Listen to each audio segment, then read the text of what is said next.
If you happen to have read another book about Christopher Robin, you may remember that he once had a swan.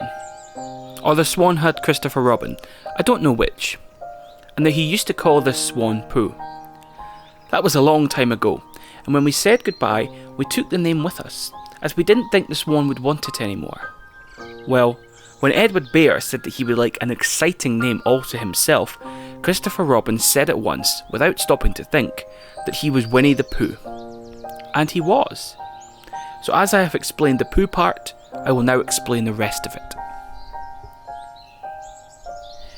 You can't be in London for long without going to the zoo. There are some people who begin the zoo at the beginning, called Way In, and walk as quickly as they can past every cage until they get to the one called Way Out. But the nicest people go straight to the animal they love the most, and stay there. So when Christopher Robin goes to the zoo, he goes to where the polar bears are, and he whispers something to the third keeper from the left, and doors are unlocked, and we wander through dark passages and up steep stairs, until at last we come to the special cage, and the cage is opened, and out trots something brown and furry, and with a happy cry of, "Oh bear!" Christopher Robin rushes into its arms. Now this bear's name is Winnie, which shows what a good name for bears it is. But the funny thing is that we can't remember whether Winnie is called after Pooh, or Pooh is called after Winnie. We did know once, but we have forgotten. I had written as far as this, when Piglet looked up and said in his squeaky voice, "What about me?" "My dear Piglet," I said, "the whole book is about you." "So it is about Pooh," he squeaked. You see what it is. He is jealous because he thinks Pooh is having a grand introduction all to himself. Pooh is the favourite, of course, there's no denying it, but Piglet comes in for a good many things which Pooh misses. Because you can't take Pooh to school without everybody knowing it, but Piglet is so small that he slips into a pocket, where it is very comforting to feel him when you're not quite sure whether twice 7 is 12 or 22. Sometimes he slips out and has a good look at the ink pot, and in this way he has got more education than Pooh. But Pooh doesn't mind. Some have brains, and some hasn't, he says. And there it is. And now, all the others are saying, "What about us? What about us? What about us?" So perhaps the best thing to do is to stop writing introductions and get on with the book. Winnie the Pooh. Chapter 1, in which we are introduced to Winnie the Pooh and some bees, and the stories begin. Here is Edward Bear, coming downstairs now, bump, bump, bump on the back of his head, behind Christopher Robin. It is, as far as he knows, the only way of coming downstairs. But sometimes he feels there really is another way, if only he could stop bumping his head for a moment and think of it.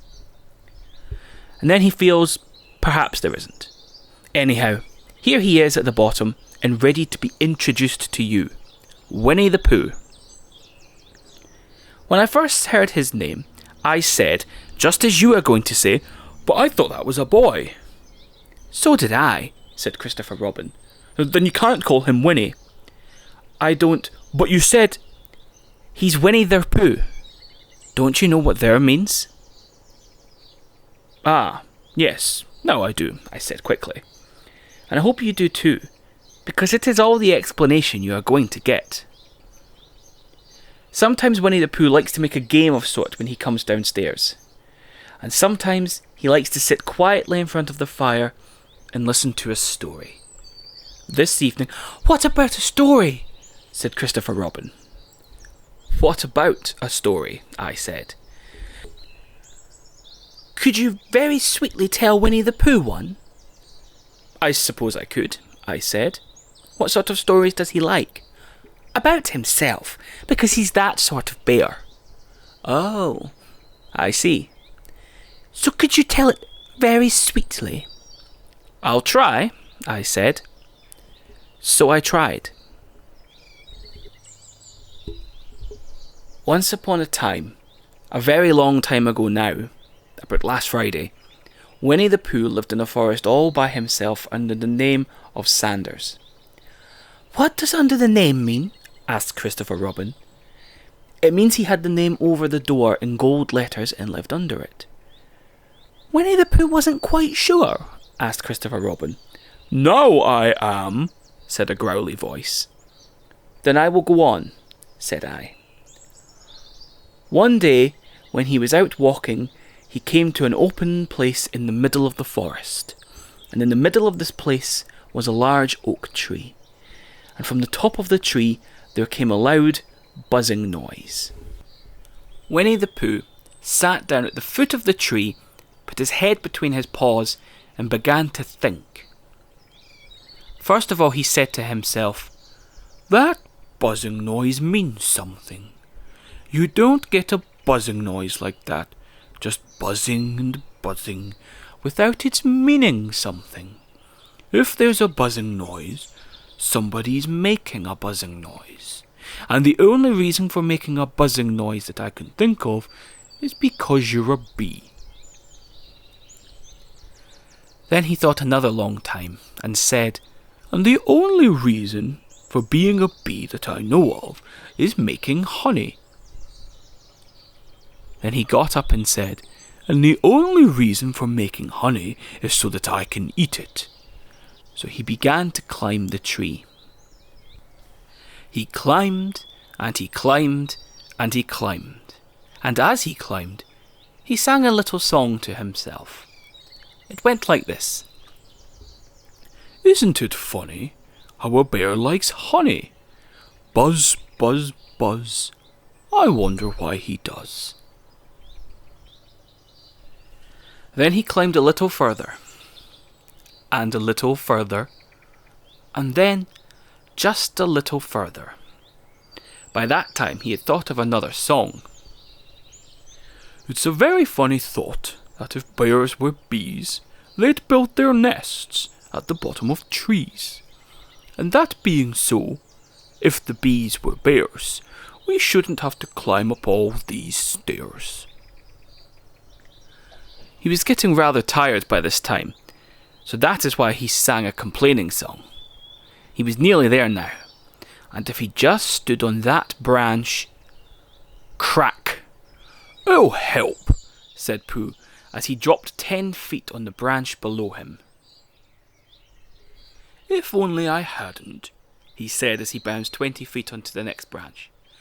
"You see, what I meant to do," he explained as he turned head over heels and crashed onto another branch 30 feet below.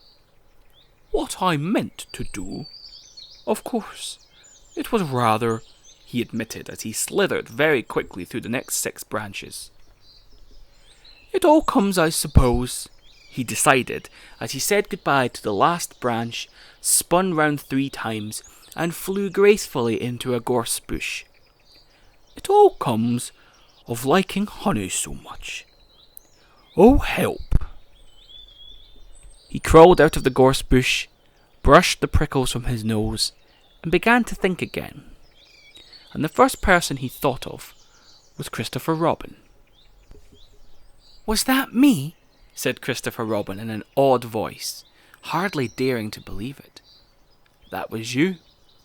Christopher Robin said nothing, but his eyes got larger and larger, and his face got pinker and pinker. So Winnie the Pooh went round to his friend Christopher Robin, who lived behind a green door in another part of the forest. "Good morning, Christopher Robin," he said. "Good morning, Winnie the Pooh," said you.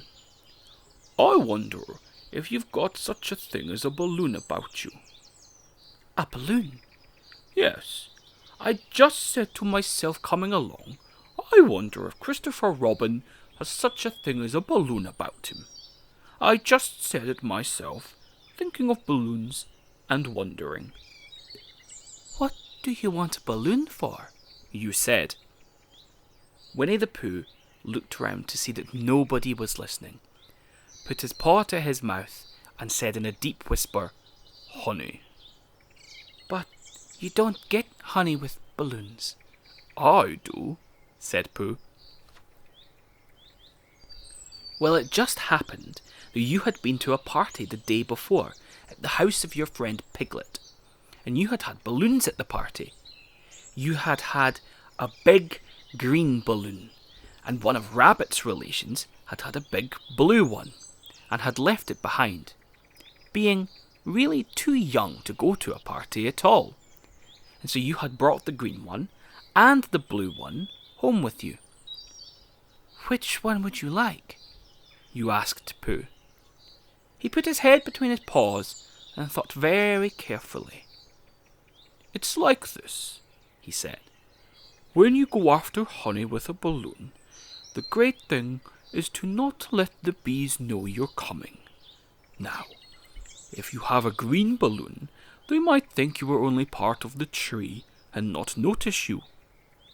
And if you have a blue balloon, they might think you are only part of the sky and not notice you. The question is, which is most likely?" "Wouldn't they notice you underneath the balloon?" you asked. "They might, or they might not," said Winnie the Pooh. "You never can tell with bees." He thought for a moment and said, "I shall try to look like a small black cloud. That will deceive them." "Then you had better have the blue balloon," you said, and so it was decided. Well, you both went out with the blue balloon, and you took your gun with you just in case, as you always did. And Winnie the Pooh went to a very muddy place that he knew of, and rolled until he was black all over.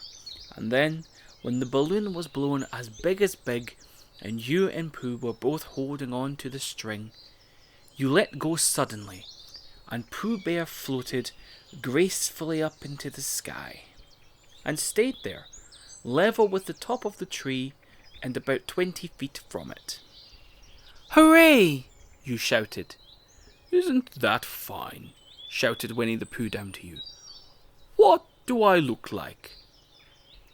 "You look like a bear holding on to a balloon," you said. "Not," said Pooh anxiously, "not like a small black cloud in a blue sky." "Not very much." "Ah, well, perhaps from up here it looks different, and as I say, you never can tell with bees." There was no wind to blow him nearer to the tree, so there he stayed. He could see the honey, he could smell the honey, but he couldn't quite reach the honey. After a little while, he called down to you. "Christopher Robin," he said in a loud whisper. "Hello?" "I think the bees suspect something." "What sort of thing?" "I don't know, but something tells me that they're suspicious." "Perhaps they think you're after their honey." "It may be that. You never can tell with bees." There was another little silence, and then he called down to you again. "Christopher Robin." "Yes?" "Have you an umbrella in your house?" "I think so." "I wish you would bring it out here, and walk up and down with it, and look at me every now and then, and say, 'Tut tut, it looks like rain.' I think, if you did that, it would help with the deception we are practicing on these bees." Well, you laughed to yourself. Silly old bear. But you didn't say it aloud, because you were so fond of him, and you went home for your umbrella. "Oh, there you are," called down Winnie the Pooh as soon as you got back to the tree. "I was beginning to get anxious. I have discovered that the bees are now definitely suspicious." "Shall I put my umbrella up?" you said. "Yes, but wait a moment. We must be practical. The important bee to deceive is the queen bee. Can you see which one is the queen bee from down there?"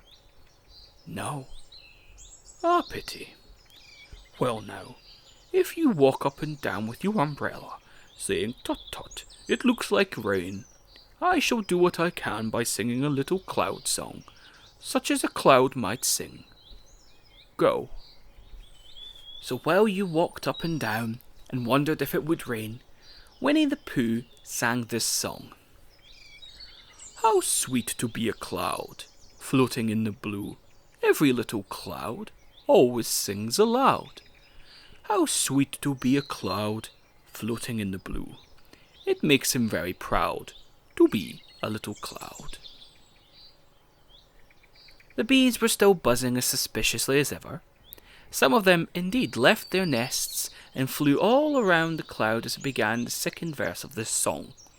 And one bee sat down on the nose of the cloud for a moment, and then got up again. "Christopher, Robin," called out the cloud. "Yes?"